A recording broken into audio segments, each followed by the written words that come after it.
Esto es Figri al aire. Coyuntura nacional e internacional. Finanzas. ¿Cómo va el bolsillo? Figri. ¿Y eso qué es? Gobierno y política. ¿Empanadas? ¿Galletas? ¿Brownies? ¿Y tú qué vendes? ¿Y a dónde vamos? ¡Al Parche Figri! Un podcast de y para los estudiantes. Esto es ¡Figri al aire!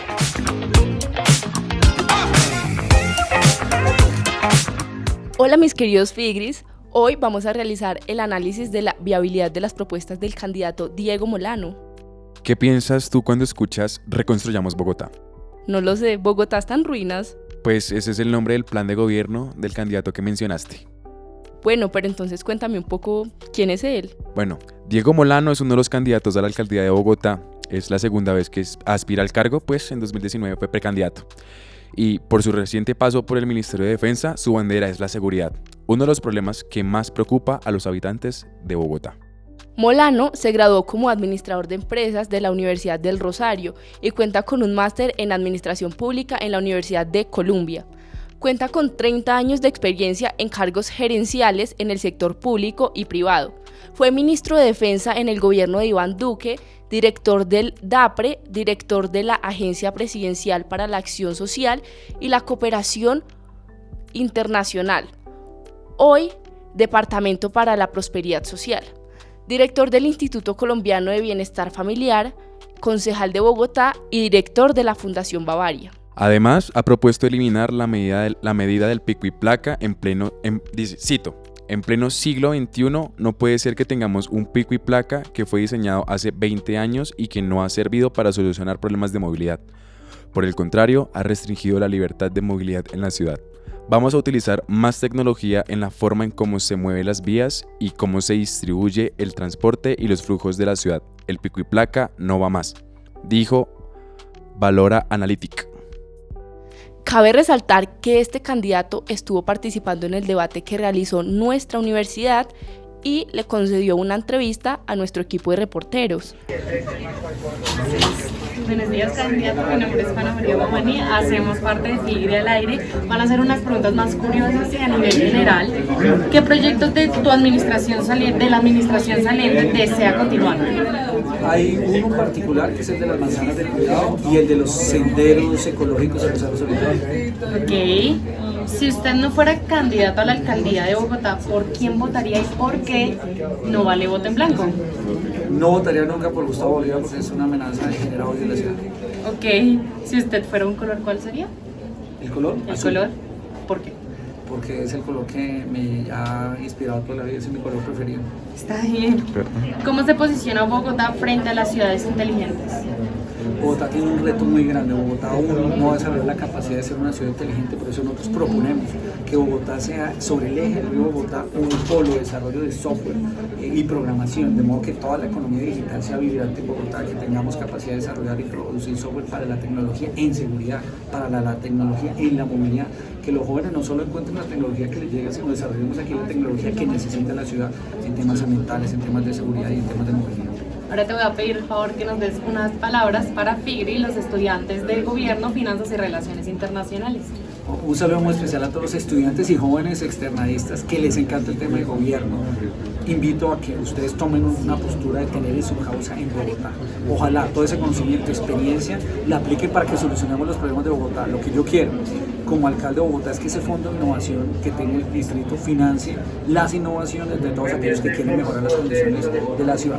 Que Bogotá sea su causa. Hemos invitado a Felipe Matallana, estudiante de Gobierno, y Sebastián Guerrero, estudiante de Finanzas, para analizar la viabilidad de las propuestas de Diego Molano desde ambas disciplinas. Hola, ¿cómo están? Les agradezco mucho la invitación. Primero que todo, me presento. Mi nombre es Juan Felipe Matallana y estoy cursando actualmente segundo semestre de Gobierno y Relaciones Internacionales. Bueno, frente a las respuestas que dio el candidato Molano a la entrevista que le hicimos, principalmente voy a analizar tres de ellas. Su propuesta sobre los frentes civiles, también sobre los subsidios y finalmente sobre la salud mental. Bueno, como todos sabemos, en cuanto a seguridad, Bogotá no es una ciudad que está en una muy buena situación actualmente. Realmente no podemos cerrar los ojos e ignorar este problema. Realmente, como lo dice Juan Felipe Sacristán en un artículo de Infobae, En los primeros 7 meses de 2023, el hurto a las personas ha mostrado un aumento del 29%, con 19.624 casos, que en el mismo periodo de 2022. ¿Esto qué nos dice? Básicamente, la seguridad este año ha empeorado mucho más que básicamente el año anterior. Frente a este contexto, el candidato Molano propone la integración de las dos instituciones que garantizan la seguridad en la ciudad, como lo son la Secretaría de Seguridad y la Policía Metropolitana. Y lo que propone es que los frentes civiles se integren como tal a estas dos organizaciones y pues de cierta manera se normatice y se regularice esta integración. En cuanto a esto, su plan de gobierno menciona lo siguiente, y cito textualmente: cada frente de seguridad recibirá una capacitación y un kit que incluya grupos de WhatsApp, tecnología con botón de pánico y conexión con la Policía Nacional. Además, los nuevos frentes tendrán un enfoque de mejoramiento de la convivencia, el buen estado de la infraestructura de los barrios y el fortalecimiento de los lazos comunitarios para apoyar la seguridad barrial. Si bien es cierto que la integración de los frentes civiles a nivel barrio puede ser de ayuda para la mejora y el bienestar de la seguridad, a la hora de articular esta propuesta o esta política pública, es menester ser realistas y profundos en cuanto a las condiciones que tiene esta integración. Un ejemplo de lo anterior es que los principales problemas de esta integración de los frentes puede ser la poca claridad de la preparación profesional y psicológica de los civiles a la hora de ejercer su papel como cuerpo de seguridad estatal. Como lo sabemos, toda la Policía Metropolitana tiene una preparación tanto psicológica como física para poder ser parte de la seguridad. Una pregunta, Juan. Cuando él habla de que está de acuerdo con los frentes civiles, ¿es frentes civiles armados? Básicamente lo toma como frentes civiles a todos estos grupos de apoyo, de bienestar, que sí, algunos pueden llegar a ser armados para la protección de la misma comunidad. Básicamente él dice que estos grupos lo que pueden hacer es básicamente meterse o introducirse en la seguridad estatal, pero como lo estaba diciendo anteriormente, necesitan una capacitación. Por lo tanto, pues es muy posible que esta capacitación quede muy ambigua frente al problema que maneja la ciudad. Aparte de esto, podemos ver que a pesar de que los frentes civiles son efectivos en muchos rangos de la seguridad social, también es cierto que bajo muchas condiciones pueden llegar a tomar decisiones subjetivas. Un ejemplo de preguntas que salen a relucir bajo esta situación es: ¿quién llegaría a tomar una figura de autoridad para estos frentes civiles a la hora de evitar esta situación? ¿Qué va a pasar si una situación a cargo de estos frentes se sale de control? O si alguien perteneciente a los frentes pierde el control en ejercicio de su cargo. ¿En manos de qué autoridad quedará esta situación? A lo que me refiero es una situación en la que se le salga de las manos o a la policía o al departamento de seguridad la acción de estos frentes civiles. ¿Quién va a responder? ¿Cómo se va a solucionar? ¿Cómo se va a regularizar? Es una pregunta o un vacío dentro de esta política pública que queda muy presente. Sí, Juan, y creo que ahí también entraría como un vacío legal, por así decirlo, porque como mencionabas anteriormente, algunos grupos podrían ser armados, entonces creo que en este caso se podría perder la legitimidad de las fuerzas públicas, y si una persona, como lo mencionabas, digamos de estos frentes, comete una agresión o algo contra otro individuo, creo que, la pregunta ahí podría ser: ¿sería juzgado como civil o como funcionario público? Es que precisamente eso es lo que queda demasiado en el aire con esta propuesta, porque los policías sí tienen una normatización, unos jefes que se encargan precisamente de eso, de si las cosas realmente se llegan a salir de la jurisdicción de la policía, empezar a tener, de cierta manera, a juzgar esas acciones. También pasa lo mismo con la Corte Militar. Sin embargo, con estos civiles, ¿cómo se les tomaría? Porque es de hecho una situación muy fácil que puede simplemente llegar a pasar, que un civil de estos frentes simplemente se pone molesto, se airea o algo por el estilo frente a un problema social y toma malas decisiones o malas acciones.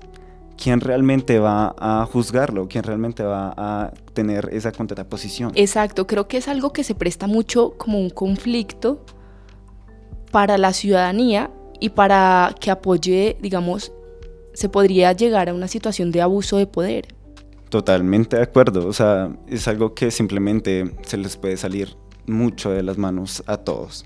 Bueno, por otra parte, habla también de que van a tener un botón de auxilio en relación directamente con la policía.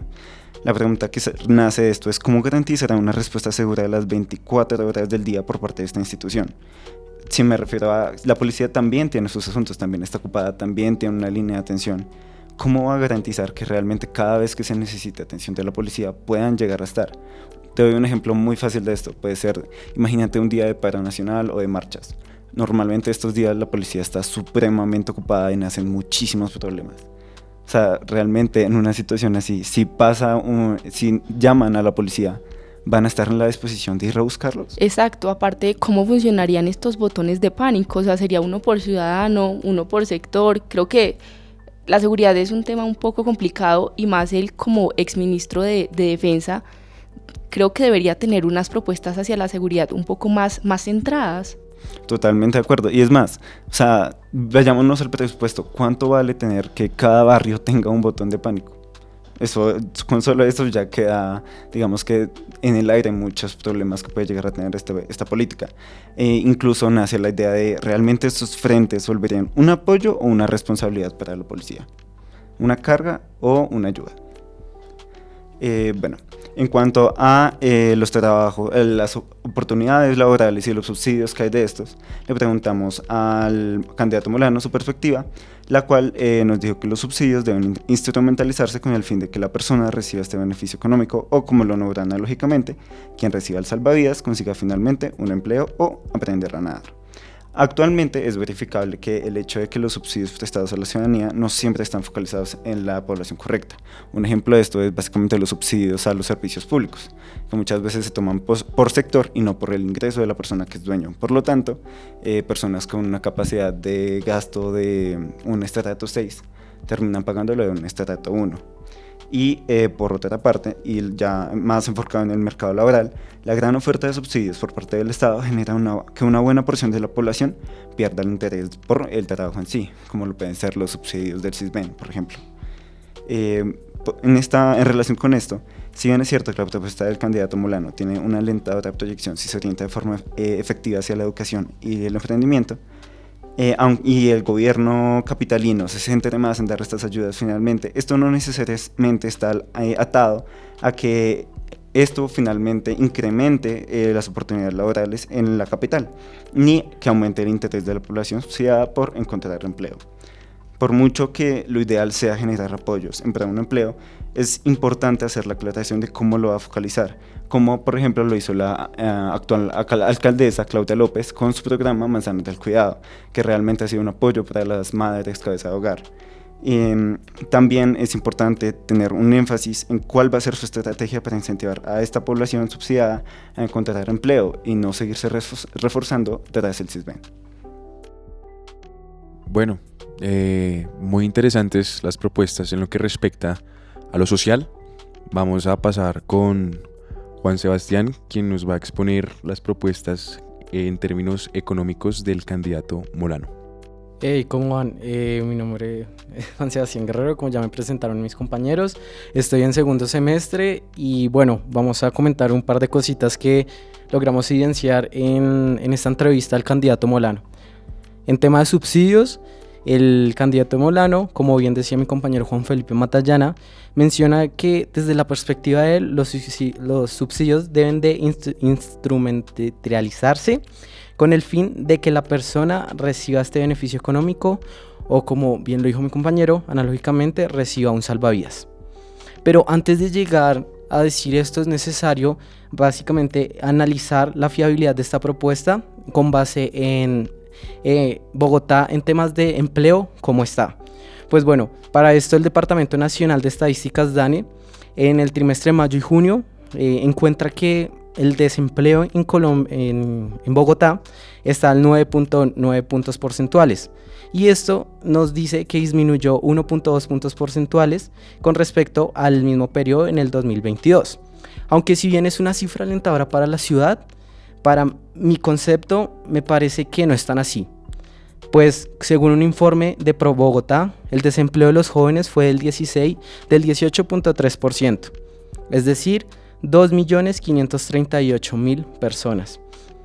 lo que nos lleva a pensar que Bogotá solo cuenta con la capacidad de emplear formalmente al 40% de las personas que están en edad para trabajar.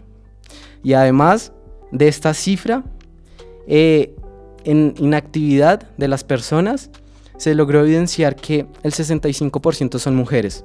O sea, de los 2.109.000 personas que están en inactividad, el 65% son mujeres. Lo anterior nos deja con la reflexión de que la próxima alcaldía deberá establecer estrategias encaminadas a recortar este porcentaje de desempleo en los jóvenes. Pues porque al fin y al cabo son la fuerza laboral que nos van a llevar a mejorar la situación. Y en donde si no se mejora esta situación con los jóvenes, la única de ellos será integrarse al sector informal, al sector laboral informal, lo cual presenta un riesgo para la ciudadanía, pues la brecha salarial aumentaría con relación a los trabajadores y aunado la pobreza, porque es una posibilidad que se engrose la pobreza al no tener como una seguridad. Y bueno, aunado también tiene la obligación de articular políticas públicas para que esta brecha de género que mencionaba anteriormente no sea tan inminente o siga con el aumento.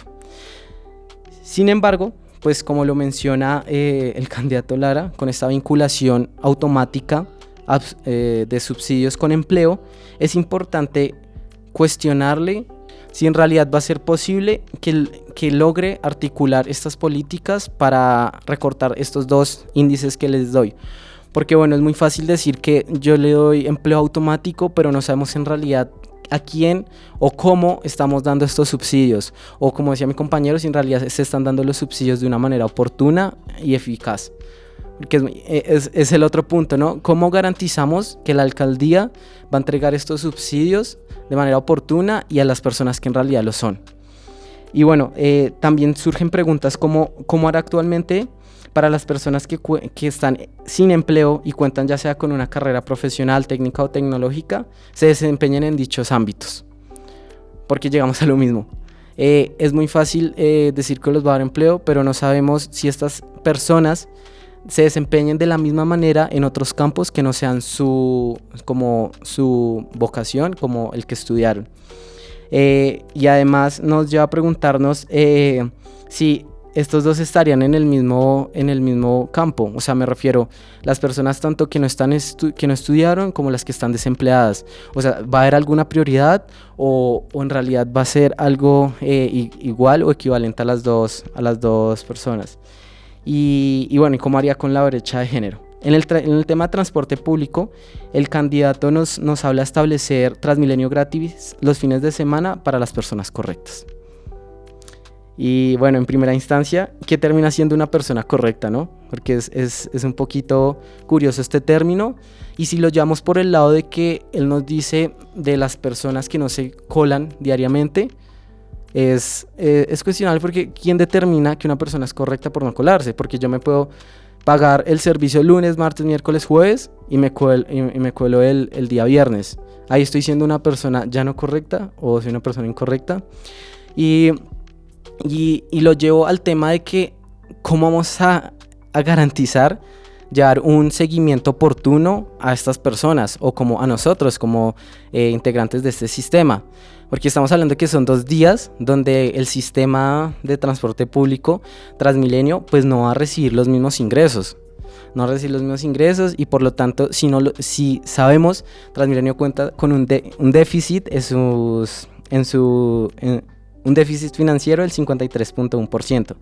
Es decir, cada vez la estabilidad del sistema, la inestabilidad del sistema es mayor. Y pues si no tenemos estos ingresos los fines de semana, igual la gente que se cola entre semanas se cola en los fines de semana, pues vamos a dejar de percibir los ingresos en los dos sentidos.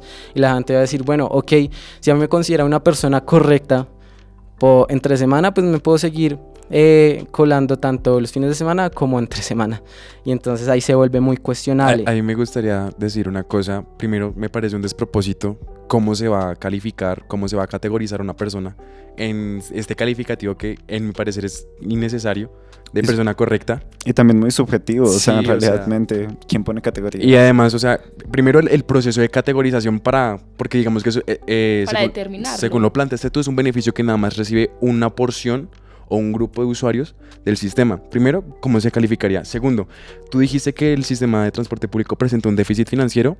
El tema, o sea, 2 días sin ingresos representaría algo catastrófico. O sea, me parece, como te dije, un despropósito, algo, o sea, completamente fuera de contexto. No, y aparte creo que, o sea, como mencionabas, si bien hay personas que se colan, digamos, entre semana, lo harían también los fines de semana, y creo que categorizar a una persona como correcta o no correcta por esto es complicado, porque pues la realidad para muchos colombianos es que no tienen ni siquiera para comer, mucho menos van a tener para, digamos, el pasaje del Transmilenio. No estoy justificándolos ni diciendo que esté bien colarse, pero pues creo que no se debería categorizar a una persona por esas acciones. No, exacto, y también es llevarlo al énfasis de que, bueno, sí puede ser un sistema que tal vez no todos podemos alcanzar y muchas personas no pueden alcanzar, pero es decir, ok, ¿cómo podemos hacer para que el sistema deje de tener este déficit, presentar un mejor sistema con mejores condiciones y mayor accesibilidad a las personas? Porque muy bien podemos hablar de que no tengan como esta entrada, pero pues ¿cómo se haría en realidad para llevar a cabo como este tipo de cosas? Y cabe mencionar que también el Congreso pues dijo que se necesitan 1.3 billones para atender la problemática y bueno. Pero bueno, ¿qué más? En conclusión, me parece que la definición de persona correcta es fuera del hogar y el candidato no representa una figura moral como y creo para poder que pues determinarlo. creo que para tener experiencia, por ejemplo, en el caso del Ministerio de Defensa, sus propuestas de seguridad no me parecen tan viables y tan asertivas, tanto desde el tema de gobierno como desde el tema de finanzas. Es que como lo vimos, realmente no son muy realistas. No son muy realistas, no están Exacto. muy centradas, pero bueno, para esto, si quieren conocer el análisis de otros candidatos, los invitamos a que nos sigan en nuestras redes sociales. En Instagram estamos como figrialaire_, en Twitter como figrialaire y en TikTok como figri.al.aire. Porque en Figri al Aire todos son bienvenidos. Esto es Figri al aire. Coyuntura nacional e internacional. Finanzas. ¿Cómo va el bolsillo? Figri. ¿Y eso qué es? Gobierno y política. ¿Empanadas? ¿Galletas? ¿Brownies? ¿Y tú qué vendes? ¿Y a dónde vamos? ¡Al Parche Figri! Un podcast de y para los estudiantes. Esto es ¡Figri al aire!